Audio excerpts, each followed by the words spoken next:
just bring in Brett Lawrence. He's General Manager of South Australian manufacturer Intercast and Forge. Brett, thanks for joining us this evening, because I know that you've had a pretty tricky day. You're reliant on wholesale electricity. You've labelled the national electricity market a failure today. You've had to shut down operations and stand down 170 employees due to unaffordable operating costs. What's happened? The statement that the system is under stress is an understatement, to say the least, in our opinion. For the AEMO to effectively say there is no price puts us, when we're buying wholesale, in a position where we do not know the price and arguably have to decide that the worst case scenario, which is something in the order of $15,000 a megawatt, compared to about $60 a megawatt, is substantially likely to put us out of business if we ran. So 170 families that rely on us, we have to say, sorry, don't come in until we know what the price will be. Well, there's been a big intervention in the last 24 hours, and I just want to deal very briefly with Brett as well, because I didn't get a chance to respond to him. I'm very sorry to hear what he's been through today, and I'm very happy to put him in contact, arrange that tomorrow with AEMO.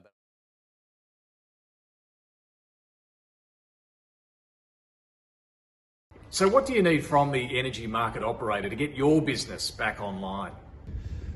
Well, this morning at 4 a.m, the spot market price was restarted, and it's a soft start by AEMO. That means that we can rely on that price, that we're not going to pay any more. So the immediate term is actually being resolved because we have a market price back in action. The short to medium term, a reserve of gas or coal at non-inflated global prices would enable the generators to supply at a price to keep the market operational. We should not be exporting our competitive advantage and then act surprised that we can't supply our own citizenry with gas or electricity at a reasonable price, considering those resources are at our doorstep. Long term, AEMO should be involved in discussions with government policymakers, generators and industry to ensure our commitments to greenhouse gas emissions reduction is done in a responsible manner, so that businesses and households aren't made to suffer through poor planning, and these type of crises don't become more destructive and more frequent. And have you been in touch with the Minister's office? The Minister's EA contacted me via text, asked me for permission to supply my details to AEMO, and I've had the opportunity to have a discussion with AEMO representatives concerning the recent capped and suspended market. And what came from those discussions?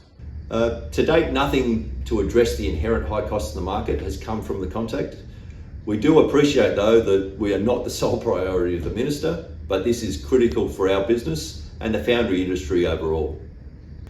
The essence of the discussion was to garner knowledge on the quantum of the additional compensation to generators, which needs to be added to the published price or the cap price. When you ask for the published price and can't be relied on, you're advised that this is the cost and therefore there is always fuel. That's what we need. When you ask for an additional cost, the answer will be we aren't sure in the current market capped and suspended price. And so what do you hope for the future of energy policy from a manufacturer's perspective? So in the shorter term, we expect to be able to protect manufacturers and the rest of the economy from what is likely to be outrageously large increases in gas and electricity prices in the next 18 to 24 months.